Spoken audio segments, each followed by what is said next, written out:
औज़ुबिल्लाहि मिनश्शैतानिर्रजीम बिस्मिल्लाहिर्रहमानिर्रहीम अस्सलामु अलैकुम वरहमतुल्लाहि वबरकातुहू। डॉक्टरान और इंजीनियरान, उम्मीद है कि ठीक ठाक होंगे आप। लेक्चर नंबर 9 रिकॉर्ड करने जा रहा हूं और चैप्टर नंबर 4 है वर्क एंड एनर्जी।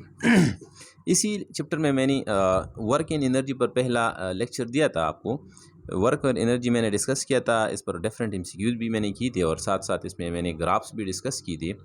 और ग्राफ्स में हमने ये भी बताया था कि हमारे पास अगर फोर्स और डिस्प्लेसमेंट का ग्राफ आ जाए तो इसके दरमियान जो एरिया बनता है तो this will be the work done between the force and displacement graph. ठीक है, और साथ साथ इसकी जो यूनिट्स थे वो भी डिस्कस किए थे। आज इसके बाद एमसीक्यूज़ है। एमसीक्यूज़ नंबर फर्स्ट की तरफ आते हैं, लेकिन याद रखिए कि ये एमसीक्यूज़ जो है ये बिल्कुल पीएमसी के स्मार्ट सिलेबस के मुताबिक है। इंशाल्लाह मैं कोशिश ये करूँगा कि जितनी भी एमसीक्यूज़ मैं करता हूँ, ज़्यादा एमसीक्यूज़ मैं नहीं करता, लेकिन मैं हर एक टॉपिक पर कम से कम एक एमसीक्यू ज़रूरी करता हूँ ताकि आपका कंसेप्ट क्लियर हो जाए। ठीक है, और दूसरी बात यह है कि मैं वही एमसीक्यूज़ को डिस्कस करता हूँ जिसमें सारे बहुत से शॉर्टकट्स भी हों और साथ साथ बहुत से और भी टॉपिक्स जो है इसके साथ क्लियर हो जाए। एमसीक्यूज़ में ज़्यादा तो नहीं करूँगा, लेकिन इसके अलावा मैं जो रिलेटेड टॉपिक्स होते हैं छोटे मोटे वो मैं छोड़ूंगा, लेकिन साथ साथ वो मैं डिस्कस करूँगा भी। ठीक है, चलिए एमसीक्यूज़ नंबर फर्स्ट की तरफ आते हैं। चैप्टर नंबर 4 वर्क और एनर्जी। द एमसीक्यूज़ जो है, the gravitational field strength in a given region of space is 9.8 kilogram newton पर kilogram. If the mass of the body is doubled then the field intensity will become. याद रखिए dear students, मैं MCQs complicated MCQs नहीं दूंगा और मेरे MCQs का हरगिज़ ये मतलब ये नहीं होगा कि मैं आपको कंफ्यूज करूं या आपको गलत कर दूं। ठीक है, मैं हमेशा एमसीक्यूज़ इसी तरह देता हूं ताकि आपका कंसेप्ट क्लियर हो जाए। ठीक है डियर स्टूडेंट्स, तो एमसीक्यूज़ मैंने आपको दिया था दिया है कि एक हमारे पास ग्रेविटेशनल फील्ड स्ट्रेंथ है किसी रीजन में 9.8 किलो न्यूटन पर किलोग्राम। ठीक है, if the mass of the body is doubled, अगर किसी बॉडी का मास डबल कर दिया गया, एक रीजन ऑफ स्पेस में आपको ग्रेविटेशनल फील्ड स्ट्रेंथ दिया गया है 9.8 न्यूटन पर किलोग्राम।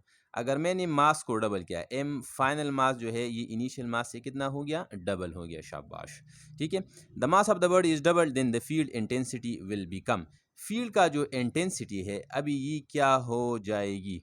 मेरे ख्याल में अभी जो सवाल मैं करता हूँ आपके जहन में भी अभी तक ये नहीं आया होगा कि इस सवाल का मतलब क्या है, लेकिन अभी इंशाल्लाह मैं एक्सप्लेन करता हूँ। एक्सप्लेनेशन के बाद आप देख लोगे कि ये कितना आसान सवाल है। शाबाश, आसान है। Gravitational field strength in region is 9.8 metre newton पर किलोग्राम। ठीक है, इसका क्या मतलब है ग्रेविटेशनल फील्ड स्ट्रेंथ? याद रखिए इसका मतलब है जी के बारे में ये आपसे पूछते हैं कि जी का जो वैल्यू है ये 9.8 न्यूटन पर किलोग्राम है। शाबाश, न्यूटन। आपने डियर स्टूडेंट्स आपने ये सुना होगा जवानी के ज़माने में, सेकंड ईयर में आपने ये सुना होगा, ये यहाँ पर मैं लिखता हूँ, electric field intensity E is equal to F divided by Q. क्या? E is equal to F divided force पर यूनिट चार्ज। ठीक है, इसको हम इलेक्ट्रिक फील्ड इंटेंसिटी कहते थे। और यहाँ पर हम जी को भी ग्रेविटेशनल फील्ड इंटेंसिटी कह सकते हैं या ग्रेविटेशनल फील्ड स्ट्रेंथ भी कह सकते हैं। ये बराबर है 9.8 न्यूटन पर किलोग्राम। न्यूटन पर kilogram is also the unit of the electric gravitational field intensity. ठीक है, इसका वैल्यू है 9.8 न्यूटन पर किलोग्राम। किसी रीजन में एक रीजन यहाँ पर मैंने एक पॉइंट यहाँ पर लिया, इसी रीजन में 9.8 न्यूटन पर किलोग्राम है। सवाल में आपसे पूछा गया है इसके बाद कि इसका मास, किसी बॉडी के मास को मैंने डबल कर दिया। ठीक है, इसके मास फॉर एग्जांपल अगर इसकी इनिशियल मास है 2 kg है, ठीक है, इसके मास को मैंने डबल किया, अब 4 kg मैंने कर दिया। तो आपके ख्याल में अभी ग्रेविटेशनल फील्ड इंटेंसिटी या फील्ड इंटेंसिटी अभी क्या हो जाएगा? लाजमी बात है, there is no doubt that the gravitational field intensity will remain the same. There will be no change in the gravitational field intensity, which you can say that this is also known a gravitational acceleration 9.8 meter per second square. ये आपने सुना होगा कि gravitational field intensity does not depend upon the mass of the body. ठीक है, ये मास पर depend नहीं करता। किसी भी बॉडी के लिए 1 किलोग्राम, 2 किलोग्राम, 3 किलोग्राम, 10 किलोग्राम, किसी भी मास की बॉडी के लिए इसकी ग्रेविटेशनल फील्ड इंटेंसिटी या ग्रेविटेशनल एक्सेलरेशन हमेशा के लिए क्या होगा? कांस्टेंट होगा। If the mass of the body is increased और decreased the gravitational acceleration will remains constant. और यहाँ पर एक एडिशनल इन्फॉर्मेशन है आपके लिए, मैंने आपको यहाँ पर एक वर्ड इस्तेमाल किया, ग्रेविटेशनल फील्ड स्ट्रेंथ। ये मैंने इंटेंशनली इसको इसलिए इस्तेमाल किया ताकि आपको समझ आ जाए कि ग्रेविटेशनल एक्सेलरेशन को हम ग्रेविटेशनल फील्ड स्ट्रेंथ भी कह सकते हैं और ग्रेविटेशनल फील्ड इंटेंसिटी भी कह सकते हैं, ठीक है। तो डियर स्टूडेंट्स, आपका जवाब कौन सा होगा? Which of the following is correct? Option A, B, C and D. Doubled, remain the same, hard, none. Which of the following is correct? Option number B is correct. Means it will remain the same. It does not depend upon the mass of the body. मैंने इसमें explanation इसलिए ज़्यादा किया ताकि आपको समझ आ जाए। प्यारे बच्चों, आपको पता है कि हमारे पास वेट बराबर होता है W is equal to mg। मैं इस तरह लिख सकता हूँ G is equal to W divided by M। इस तरह लिख सकता हूँ, यस, क्योंकि मेरे पास पेन है मैं लिख सकता हूँ, ठीक है। तो आपके पास आएगा W क्या है? W is the weight of the body. Weight of the body के लिए आप इस्तेमाल करते हैं न्यूटन, और M क्या है? मास है। मास के लिए आप क्या इस्तेमाल? किलोग्राम। शाबाश, तो इसका यूनिट हो गया न्यूटन पर किलोग्राम, और यहाँ पर मैंने क्या इस्तेमाल किया है? न्यूटन पर किलोग्राम। इसका मतलब ये हो गया कि न्यूटन पर kilogram is also the unit of gravitational field intensity. अच्छा, यहाँ पर मैं एक सवाल पूछता हूँ, जी के कौन कौन सा यूनिट पॉसिबल है? Option number A, metre per second square, yes it is possible. Option number B, newton पर kilogram, yes it is also possible. Option number C, both, yes both are possible. So this is the correct option, ठीक है। इस MCQs में आपको 2-3 MCQs clear हो गए। Field intensity का पता लग गया, ग्रेविटेशनल फील्ड स्ट्रेंथ का पता लग गया, क्योंकि ये दोनों चीज़ें बराबर है। इसी तरह 9.8 न्यूटन पर किलोग्राम और मीटर पर सेकंड स्क्वायर, दोनों इन 4 चीज़ों का पता लग गया। चलो डियर स्टूडेंट्स, ये भी आपको पता है न्यूटन, ये आपने सुना होगा सेकंड ईयर में। अगर आपने सुना नहीं है तो अभी सुनिए कि E equal to F divide by Q, electric field intensity is equal to force पर यूनिट चार्ज, ठीक है। फोर्स पर यूनिट चार्ज, इसी जिस तरह ग्रेविटेशनल फील्ड इंटेंसिटी मास, किसी बॉडी के मास पर डिपेंड नहीं करता, इसी तरह electric field intensity does not depend upon the charge of the test, the magnitude of the test charge, ठीक है। it only depend upon, अभी सवाल ये है कि ये जी अगर किसी बॉडी के मास पर डिपेंड नहीं करता तो कौन सी चीज पर ये डिपेंड करता है? पता है आपको? यस, आपको पता होना चाहिए। अगर नहीं है तो अभी सुनिए, शाबाश। GME divide by R square, ये कौन कौन से फैक्टर्स पर डिपेंड करता है? ग्रेविटेशनल कांस्टेंट G पर डिपेंड करता है, M mass of the planet, mass of the earth पर डिपेंड करता है, और R square radius of the earth पर डिपेंड करता है। मतलब ये है, keep it in mind that gravitational field intensity, gravitational acceleration या ग्रेविटेशनल फील्ड स्ट्रेंथ या gravitational field intensity, it is the power source property. Source का मतलब यह है कि ये सिर्फ और सिर्फ अर्थ की प्रॉपर्टीज पर डिपेंड करता है, प्लेनेट पर डिपेंड करता है। Exactly in the same manner, electric field intensity also only depend upon the source charge from which it is produced. It does not depend upon the test charge of the body. Okay? उम्मीद है कि आपको ये समझ आया होगा। और चलो आगे चलते हैं एमसीक्यूज नंबर 2 की तरफ। एमसीक्यूज नंबर 2 है, the dot product of force and velocity is called. आपके ख्याल में कभी कभार मैं आसान एमसीक्यूज भी इसलिए देता हूँ ताकि आप उम्मीद हो जाए, क्योंकि पहला एमसीक्यूज मैंने थोड़ा सा ग्रान दिया है, थोड़ा सा मुश्किल है। तो चलो आपके पास है सवाल number 2, the dot product of force and velocity is called. हाँ, ए इधर देखिए, शाबाश, dot product of force and velocity, शाबाश, ये हमारे पास फोर्स है और वेलोसिटी को मैंने इसको मल्टीप्लाई किया। Which of the following is correct? आपके ख्याल में work, power, potential, none of them. चलो इधर देखिए, आपको पता है कि हमारे पास चलो मैं इस तरह लिख सकता हूँ कि फोर्स मल्टीप्लाई बाय वेलोसिटी को मैं इस तरह लिख सकता हूँ डिस्प्लेसमेंट डिवाइडेड बाय टाइम, इसी तरह लिख सकता हूँ। यस, बिल्कुल लिख सकता हूँ।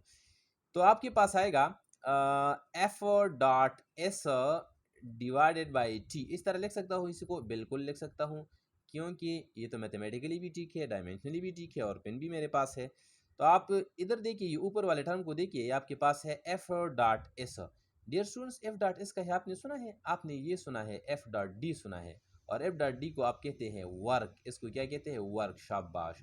तो इसकी जगह मैं लिख सकता हूँ वर्क, शाबाश, बिल्कुल। और divided by T, to work done per unit time is called which of the following, it is called power. So the dot product of force and displacement, the dot product of force and velocity is called power, ठीक है।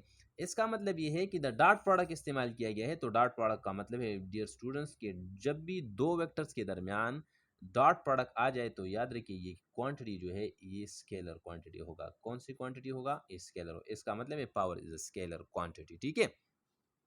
दूसरी बात यह है कि यहाँ पर एक एडिशनल बात मैं यहाँ पर कहता हूँ, आप नोट कीजिए कि पावर को मैं लिख सकता हूँ एफ डॉट वी, ये दूसरा फार्मूला है एफ डॉट वी। आपके पास पहला फार्मूला है डब्ल्यू डिवाइड बाई टी, दूसरा फार्मूला है एफ डॉट वी है। इसको और आपको पता है, आपने ये सुना है कि A dot B is equal to A B cos of theta. इसी तरह आप ये भी लिख सकते हैं कि power is equal to F dot V and cos of theta. आपके पास तीसरा फार्मूला हो गया, ठीक है। अगर किसी बॉडी के अगर किसी बॉडी पर फोर्स है और वेलोसिटी भी है इसी बॉडी में, लेकिन इसका फोर्स और वेलोसिटी जो है आपस में ऑर्थोगोनल है। ऑर्थोगोनल का मतलब 90 डिग्री है इनके दरमियान एंगल। तो आपके ख्याल में what should be the power? The power will be equal to zero in that condition whenever both the force and the velocity are perpendicular to each other. What should be the example of it? For example, I am having a body which is revolving around a circular path, ठीक है। Body है, इसका velocity का direction ये हो गया और इस पर जो सेंट्रीपिटल फोर्स है, मेरे ख्याल में ये एमसीक्यू मैंने किया भी था, इस पर सेंट्रीपिटल फोर्स सेंटर की तरफ है। तो आपके ख्याल में अगर सवाल इसी तरह आ गया कि what is the power exerted over the body which is revolving around a circular path, the power of that body will be equal to zero the power exerted, because both are the velocity vector and the force vector are orthogonal perpendicular to each other, that is why there is a dot product between them, so it will be equal to zero। चलो आगे जाते हैं MCQs number 3 की तरफ। Okay, MCQs number 3 है और बड़ा मज़ानाक MCQs है और मेरे ख्याल में आपको समझ आया होगा, और क्योंकि इससे पहले मैंने आपको कुछ हिंट्स दी। और हिंट है कि if force is given and velocity is also given then the power will be, power find करना है तो मेरे ख्याल में आपको ये आप आसानी से इसको सॉल्व कर सकते हैं, क्योंकि इससे पहले मैंने आपको एक एमसीक्यू नंबर 2 किया और इसमें मैंने आपको बता दिया कि पावर बराबर होता है फोर्स और वेलोसिटी के डॉट प्रोडक्ट के बराबर है, ठीक है स्टूडेंट्स। तो इन दोनों का प्रोडक्ट लीजिए, शाबाश। इन दोनों का प्रोडक्ट आपके पास आएगा, power is equal to F B दिया गया है। एफ क्या है? आई प्लस जे प्लस के, ये हमारे पास यूनिट वेक्टर है, ये आपने सुना होगा जो मैंने हेट इस पर लगाए, और इसके साथ वेलोसिटी है आई माइनस जे, शाबाश, सुन लिया, गुड। तो आपके पास आएगा। डियर स्टूडेंट्स, आपने ये कहा है, आपने सुना है कि जब भी आपके पास प्रोडक्ट आ जाए और डॉट प्रोडक्ट दो वेक्टर के दरमियान आ जाए, तो याद रखिए आई कंपोनेंट को आई के साथ मल्टीप्लाई करेंगे, जे कंपोनेंट को जे कंपोनेंट के साथ मल्टीप्लाई करेंगे, और के कंपोनेंट को के साथ मल्टीप्लाई करेंगे। ज़्यादातर स्टूडेंट को उम्मीद है पता होगा, लेकिन किसी को अगर पता नहीं है तो वो अपने पास अपने साथ नोट कीजिए, ठीक है, कि डॉट प्रोडक्ट में हम आई को आई के साथ मल्टीप्लाई करते हैं, जे को जे के साथ मल्टीप्लाई करते हैं, और के को के साथ क्योंकि dear students I dot I से 1, जे डॉट जे से 1 और के से 1। अगर आपने गलती से आई को जे के साथ मल्टीप्लाई किया तो आपके पास गलत जवाब भी क्या आएगा? ज़ीरो जवाब आएगा, ठीक है, जवाब आएगा ज़ीरो। इसी तरह अगर आपने आई को के साथ मल्टीप्लाई किया तो फिर भी आपके साथ जवाब ज़ीरो आएगा। और हम ज़ीरो से बचने के लिए इनको डायरेक्टली, क्योंकि ज़ीरो अगर आ भी गया तो कोई फ़ायदा नहीं है, लिहाजा हम आई को आई के साथ मल्टीप्लाई करते या करस्पॉन्डिंग कंपोनेंट को इसलिए मल्टीप्लाई करते ताकि हमारे पास कुछ रिजल्ट आ जाए, ठीक है स्टूडेंट्स।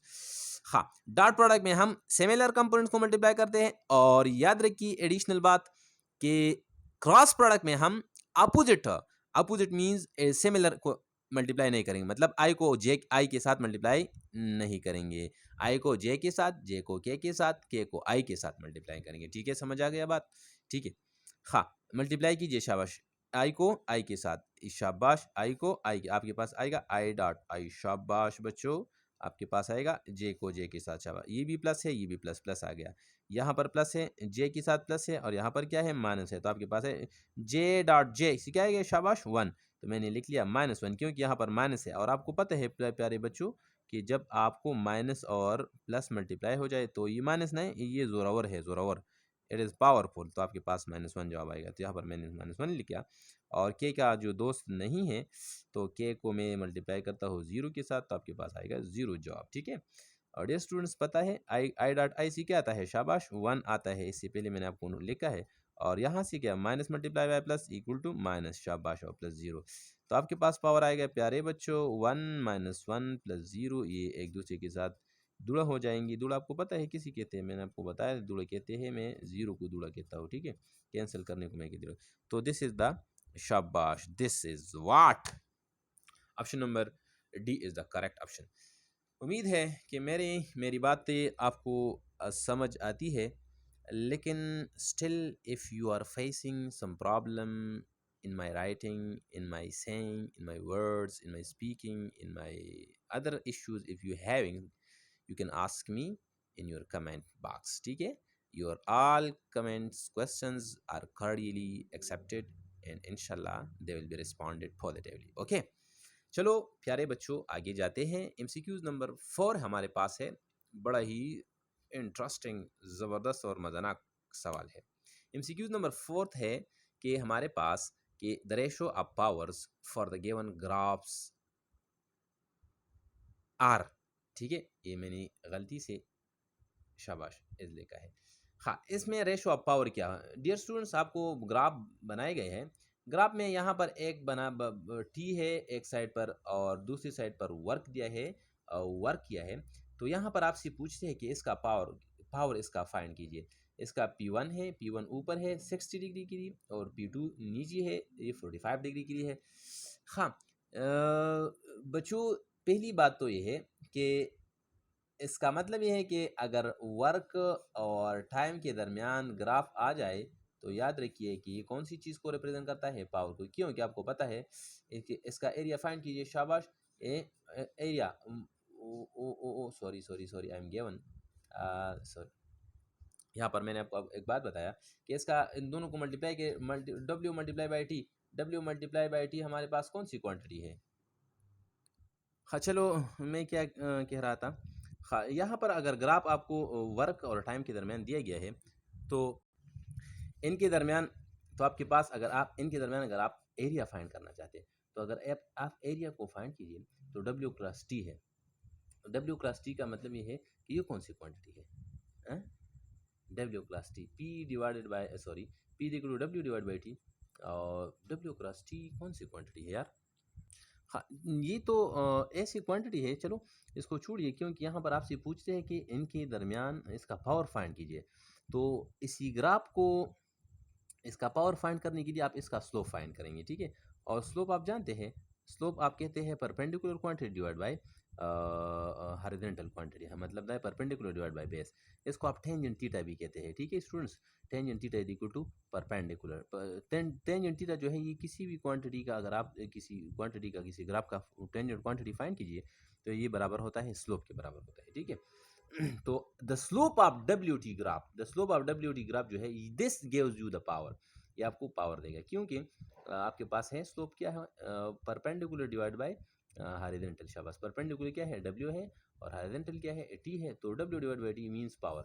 मतलब ये है कि ये एक अलग एमसीक्यूज क्लियर हो गया कि द स्लोप ऑफ एमसीक्यूज, ये कवर हो गया कि the slope of W T graph, W T graph gives you the power. ये कौन सी क्वांटिटी आपको देगा, शाबाश पावर देगा, याद रखिए। लेकिन यहाँ पर मैं एक और ग्राफ बनाता हूँ, इधर देखिए शाबाश। ये हमारे पास है, ये मेरे पास पावर हो गया, ये हमारे पास टाइम हो गया। अब ये इनके दरमियान जो एरिया बनता है, एरिया एक और मार्कर से मैं ड्रा करता हूँ, इनके दरमियान जो एरिया बनता है, ये वाला एरिया, ये इनके दरमियान जो एरिया, ये कौन सी क्वांटिटी है, इधर देखिए इन दोनों को मल्टीप्लाई किए, P cross T, P cross T आपके पास वर्क है। हाँ, the area between power and time graph gives you the energy, but the area sorry but the slope of wt graph, the slope of wt graph gives you the power। ये आपको कौन सी quantity देगा, ये आपको power देगा, शाबाश। हाँ, ये सवाल तो, ये मसला तो हल हो गया कि ये ग्राफ जो है ये हमें पावर देता है। अभी सवाल ये है कि इनके पावर का रेशो फाइंड करना है। तो पावर का रेशो तो आप आसानी से फाइंड कर सकते हैं। P1 का मतलब ये ऊपर वाला 60 वाला, तो देखिए P60 degree divide by P45 degree, शाबाश, ठीक है। इनकी पावर का रेशो फाइंड करना है, शाबाश। हाँ, तो इधर देखिए P45 टेंजेंट पहले क्या लेंगे, टेंजेंट 60 लेंगे, इसके बाद टेंजेंट ऑफ 45 लेंगे। डियर स्टूडेंट्स, आपको पता है टेंजेंट 60 किसके बराबर होता है, ये sine 60 divide by cos of 60 के बराबर होता है। और पता है कि साइन 60 किसके बराबर होता है, ये बराबर होता है √3 डिवाइड बाई 2 के।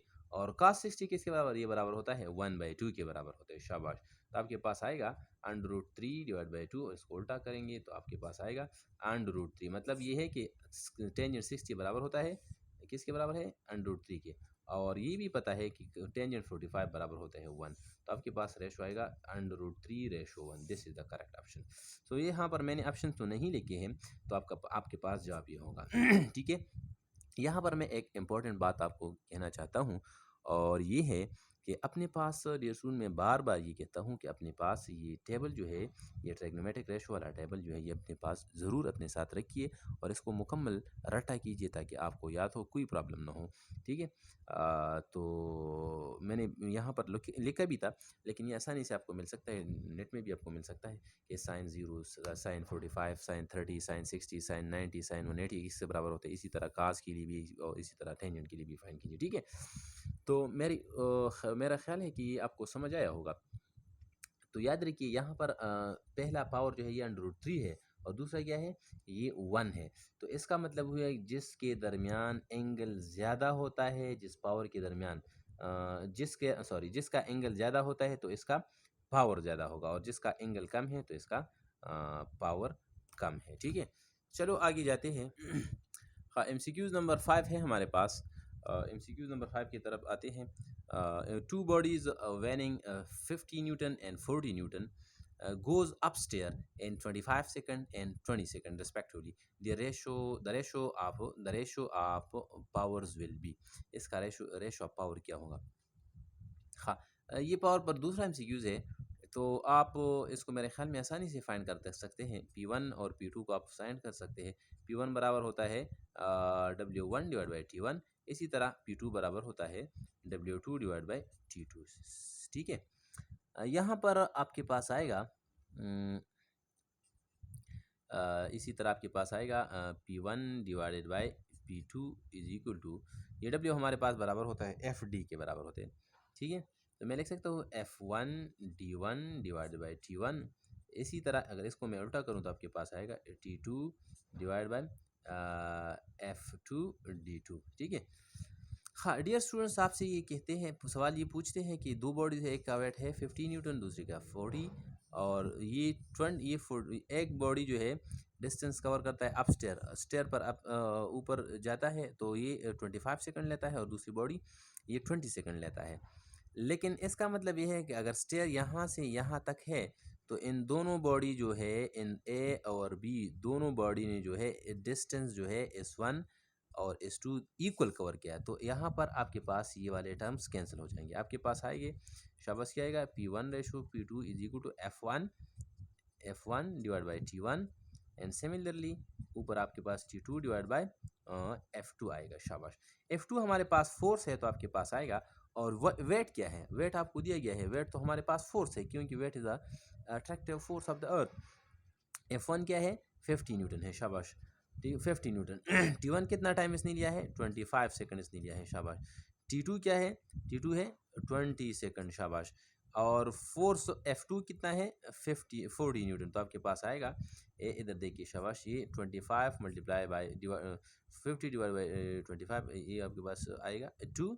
ठीक है। और इसी तरह आपके पास ये आएगा 21 R 1 and 20 multiply by 2 is equal to 40। तो आपके पास आएगा 2:2।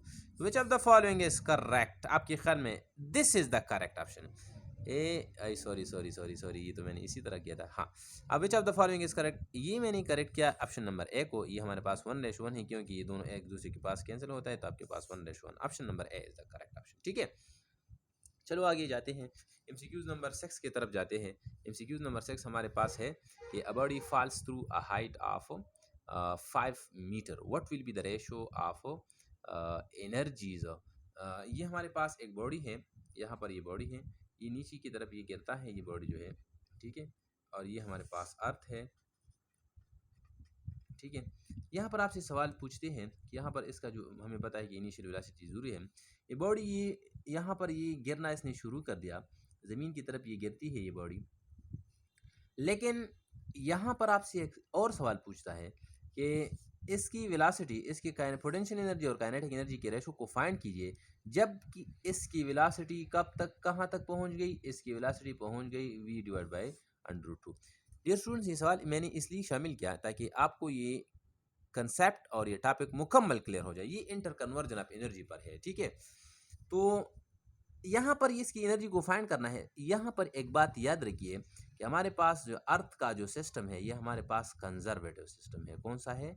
ये कंजर्वेटिव सिस्टम है। कौन सा सिस्टम है? शाबाश।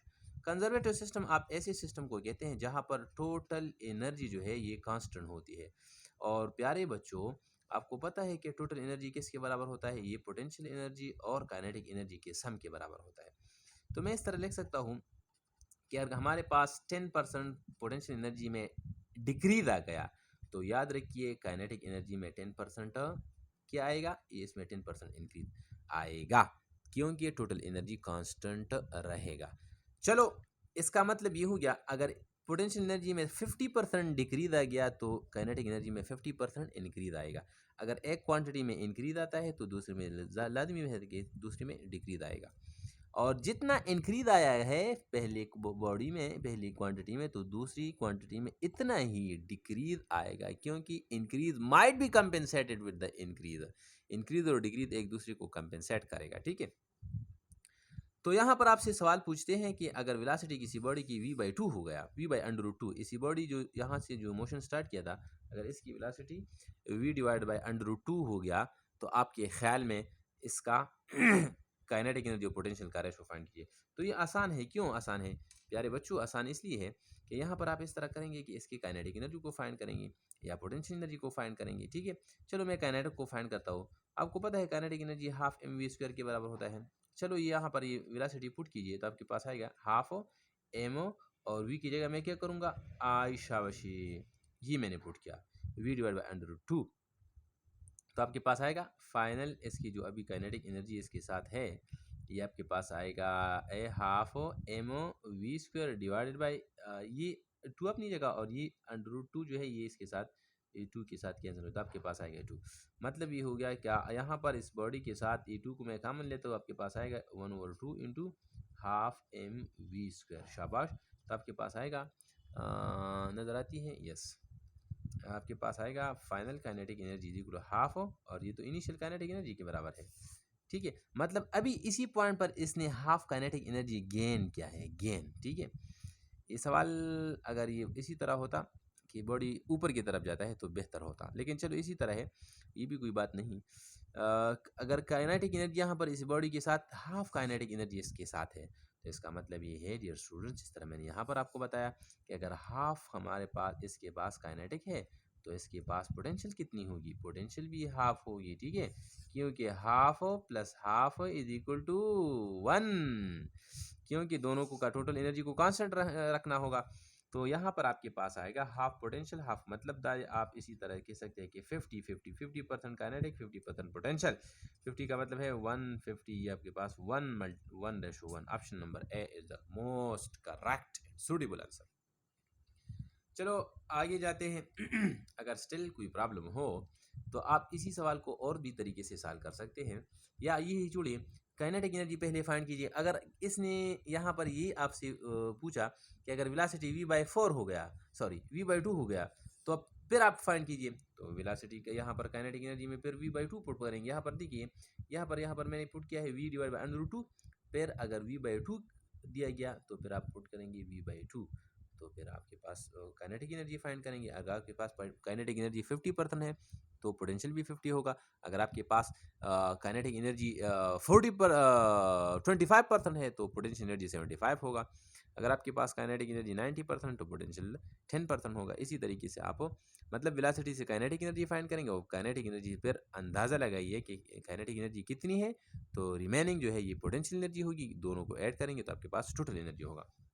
यहाँ पर मैं एक ग्राफ ड्रा करता हूँ, याद रखिए डियर स्टूडेंट्स, ये ग्राफ का मतलब ये होगा कि इसका इसी तरह ग्राफ ड्रा करता हूँ कि यहाँ पर ये मेरे पास, अगर हमारे पास ये टोटल एनर्जी है, टोटल एनर्जी का ग्राफ हो गया, तो ये हो गया आई शाबाशी, ये हो गया पोटेंशियल एनर्जी, ठीक है, और ये हो गया काइनेटिक एनर्जी, ठीक है, ए शाबाशी, ये हो गया काइनेटिक एनर्जी। मतलब ये है कि ये हमारे पास जो है ये टोटल एनर्जी का ग्राफ होगा, ये बिल्कुल स्ट्रेट होगा, इसमें किसी भी पॉइंट पर चेंज नहीं आएगा। हाँ, पोटेंशियल एनर्जी में एक्सपोनेंशियल चेंज आएगा, इसी तरह काइनेटिक एनर्जी में भी एक्सपोनेंशियल चेंज आएगा, कहीं ये इंक्रीज़ होगा कहीं ये डिक्रीज़ होगा, लेकिन टोटल एनर्जी कांस्टेंट होगा। ये मैंने सिंपल हार्मोनिक मोशन के लिए और साथ सिंपल पेंडुलम की ड्रा किया। सिंपल पेंडुलम आप जानते हैं ना, इसके लिए मैंने ड्रा किया। ठीक है, चलो आगे जाते हैं एमसीक्यूज नंबर नेक्स्ट की तरफ। एमसीक्यूज नंबर नेक्स्ट है, एमसीक्यूज है 7 कि horse power multiply by year is the unit of. आपके ख्याल में ये कौन सी क्वांटिटी का यूनिट है? हाँ, ये आसान मैंने इसलिए दिया था कि आपको थोड़ा सा आसान लगे और थोड़ा सा उम्मीद भी पैदा हो जाए। मेरे ख्याल में मेरे एमसीक्यूज तो ज़्यादातर आसान है और मैं कोशिश करूँगा कि ऐसे एमसीक्यूज आपको दे दूँ, ऐसे एमसीक्यूज लिख लूँ कि ताकि आपको फ़ायदा पहुँचाए। डियर स्टूडेंट्स, मेरे कॉम्प्लिकेटेड एमसीक्यूज का हरगिज़ ये मतलब नहीं होगा, या मेरे किसी भी एमसीक्यूज का मतलब ये हरगिज़ नहीं होगा कि मैं आपको कंफ्यूज करूँ या आपको गलत कर दूँ, क्योंकि मैं आपको सिर्फ़ और सिर्फ ये सदका जारिया समझ कर मैं आपके साथ शेयर करता हूँ। ठीक है, और मैं ये ज़्यादातर असातिज़ा यही इसी तरह होते हैं कि जितना ज़्यादा इल्म ट्रांसफ़र करता है, इनके स्टूडेंट्स ज़्यादा सीखते हैं तो ज़्यादा खुश हो जाती है। इसी तरह मैं भी, यही हमारी खुशी है। इधर देखिए डियर स्टूडेंट्स, आपको पता है पावर बराबर होता है वर्क डिवाइड बाय टाइम की। ठीक है, पावर का जो यूनिट है, वर्क का यूनिट है, ये हमारे पास एनर्जी है, एनर्जी। ठीक है, ये हमारे पास क्या है, वर्क हमारे पास एनर्जी है, और ये टी हमारे पास टाइम है, तो मैं इस तरह लिख सकता हूँ। और ये पावर क्या है, ये हमारे पास चलो मैं लिखता हूँ पावर। ठीक है, power is equal to energy divided by time. ठीक है, इसको इधर आप मल्टीप्लाई करें, शाबाश, टाइम को पावर के साथ मल्टीप्लाई करें तो आपके पास आएगा power multiply by time is equal to energy. इसी तरह लिख सकता हूँ, यस बिल्कुल लिख सकता हूँ। तो आपके पास आएगा डियर स्टूडेंट्स पावर का, यहाँ पर एक हार्स पावर है, हार्स पावर। ठीक है, क्या ये है, हार्स पावर एक यूनिट इस्तेमाल किया है। और आपको पता है हार्स पावर हमारे पास 1 हार्स पावर इक्वल 746 वाट, इसके बराबर। मतलब ये है कि हमारे पास ये हार्स पावर जो है ये पावर का यूनिट है। तो याद रखिए, किसी भी unit of power, any unit of power, any unit of power multiply by any unit of time, any unit of time, किसी भी पावर का कोई भी यूनिट टाइम की किसी भी यूनिट से अगर आप मल्टीप्लाई करेंगे तो ये आपको कौन सी क्वांटिटी देगी, ये एनर्जी देगा। मतलब ये this is a work, yes work भी एनर्जी है, काइनेटिक एनर्जी भी एनर्जी है, पोटेंशियल भी, ऑल पावर नहीं, पावर के नहीं है, ऑल ऑफ देम, मतलब all of them except option E. Option E के अलावा ये सारे ऑप्शन का यूनिट है।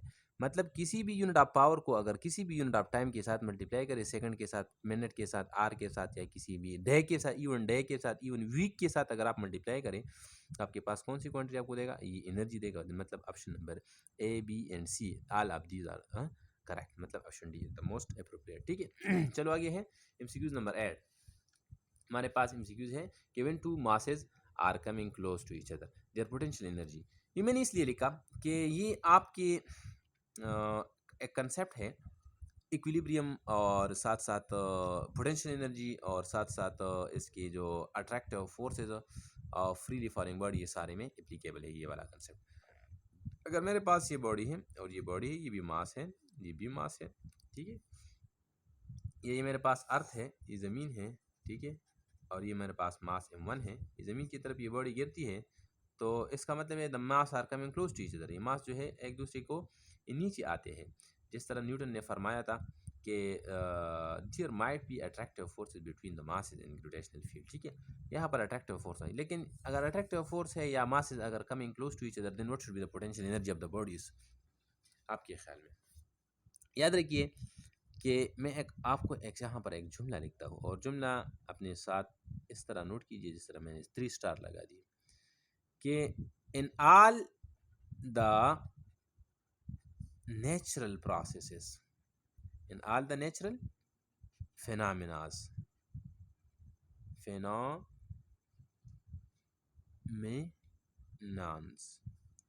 The potential energies of the system is decreasing. किसी भी नेचुरल फिनोमिना में, किसी भी नेचुरल प्रोसेस में हमेशा के लिए पोटेंशियल एनर्जी डिक्रीज होगी। कैसे?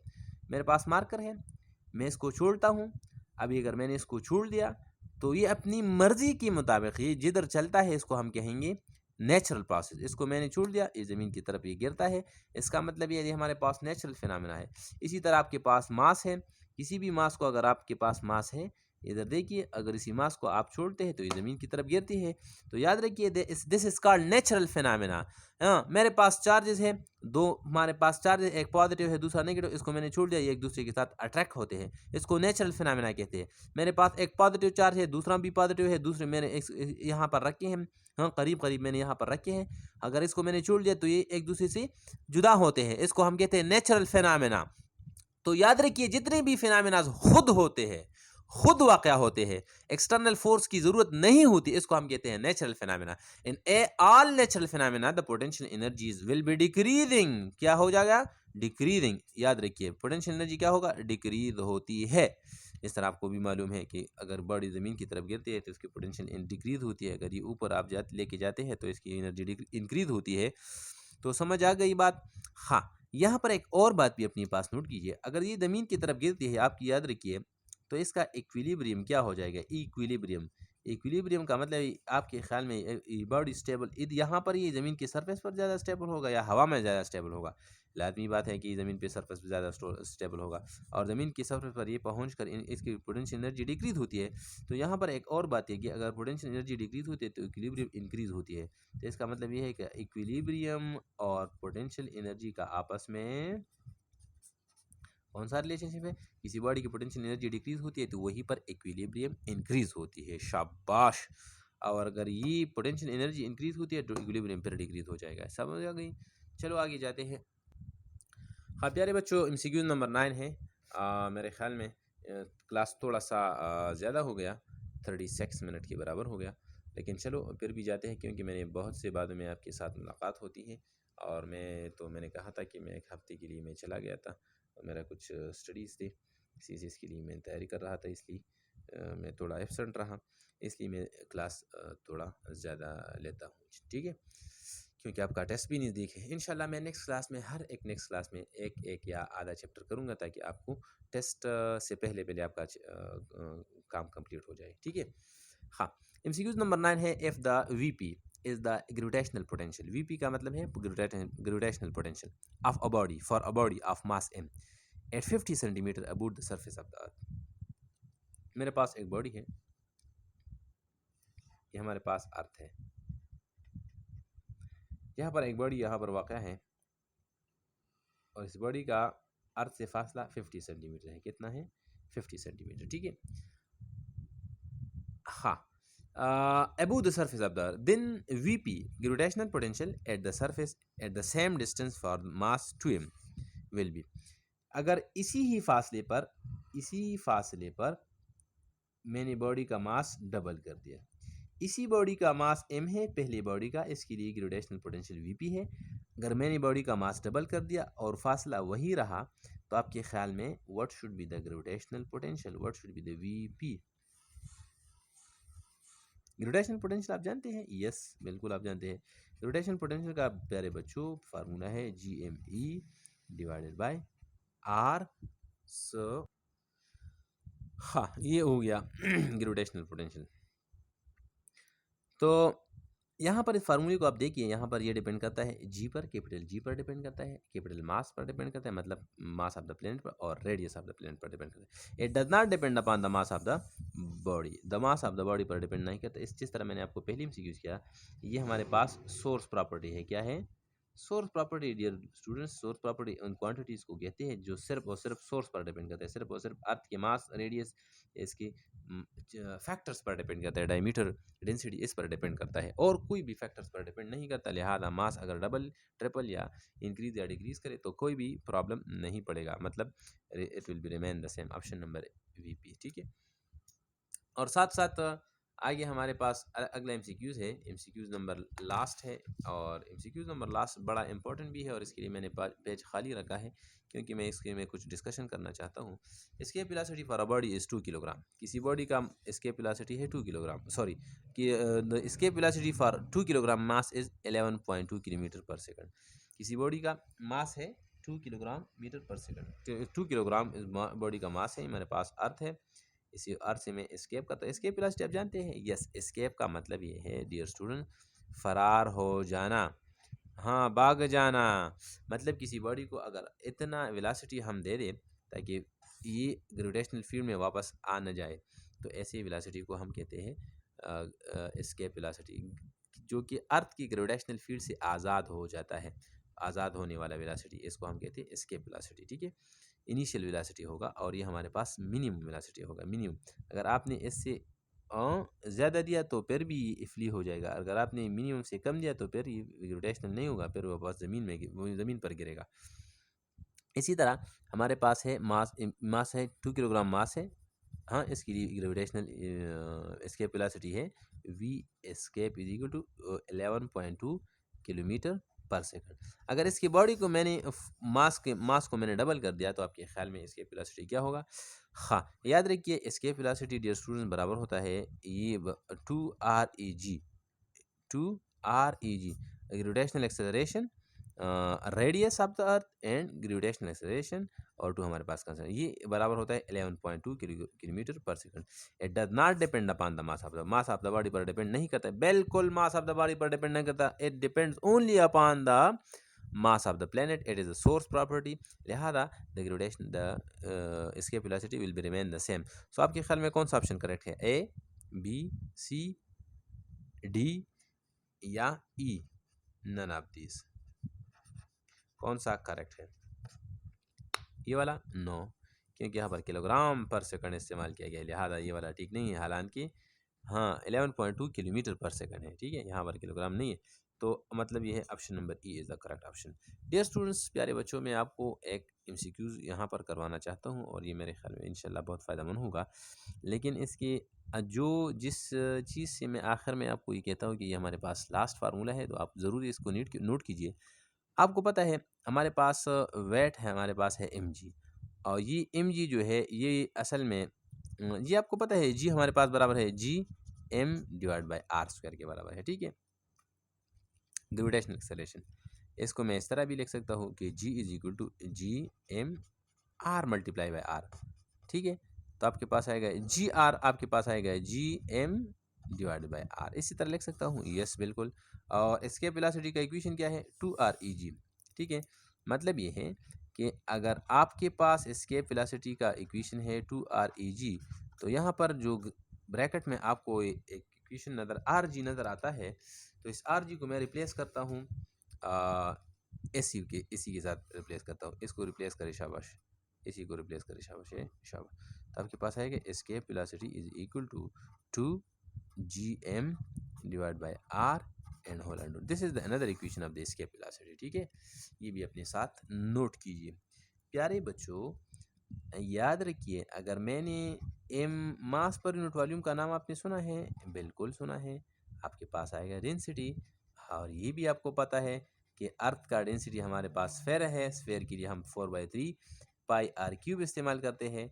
आई शाबाशी, ये वॉल्यूम हो गया, मैंने वॉल्यूम को यहाँ पर ट्रांसफ़र कर दिया, तो आपके पास आएगा ये मैंने 4/3 pi r cube of the volume of the body, और डेंसिटी को मैंने अपनी जगह पर पुट कीजिए।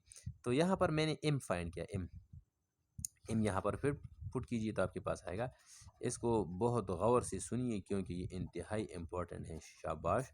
2G डिवाइड बाई आर अपनी जगह पर, और एम की जगह मैं लिख सकता हूँ 4/3 पाई आर क्यूब एंड रो, शाबाश।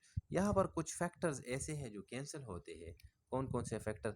आर क्यूब से एक आर कैंसिल हो जाएगा, इसी तरह A4 को मैं बाहर निकालता हूँ तो आपके पास आएगा 4 को अंडर रूट से बाहर निकाल तो आपके पास 2 आएगा, ठीक है। और डियर स्टूडेंट्स, आपके पास यहाँ पर आर स्क्वायर है, बच गया है, तो अगर आर स्क्वायर को आप अंडर रूट से निकालते हैं तो सिर्फ आर निकल जाएगा, तो मैंने लिख लिया 2R, 2 मतलब 4 से 2 बन जाएगा, आर स्क्वायर से आर बन गया, और अंदर आपके पास रह गए हैं जी पाई डेंसिटी, ठीक है।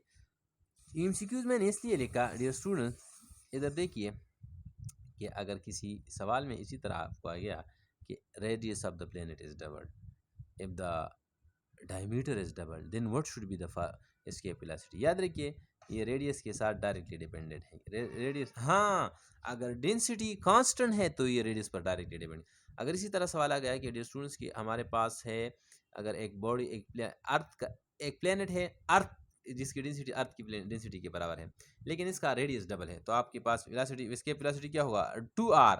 और डियर स्टूडेंट्स आपको पता है 2r कैसे कहते हैं, इसका आप कहते हैं r, एक हाफ फासले को r कहते हैं ये भी है, और इसको आप d भी कहते हैं, मतलब 2r ये d के बराबर है। तो आप इसी तरह आपके पास दूसरा फार्मूला आएगा एस्केप वेलोसिटी का, चौथा फार्मूला, पहला दूसरा तीसरा और चौथा आएगा डी। 2r की जगह क्या आएगा डी हो जाएगा। ठीक है, कुछ बात याद आ गई, चलो छोड़िए। हाँ, तो आपके पास आए escape velocity is equal to D into 4 pi sorry यहाँ पर 4 नहीं है, यहाँ पर जी है, जी पाई इंटू डेंसिटी। मतलब ये इसी तरह अगर सवाल आ गया कि F the radius is double, अगर रेडियस को डबल कर दिया गया, if the diameter is doubled, then what should be the escape velocity? Escape velocity is directly proportional to the diameter and the radius of the body. चलो dear students, इंशाल्लाह next lecture में आपके साथ देखेंगे, और ये आज का आखिरी टॉपिक होगा, इसी चैप्टर का आखिरी टॉपिक हो गया, और इंशाल्लाह see you back in the next lecture. Thank you, अल्लाह पमान।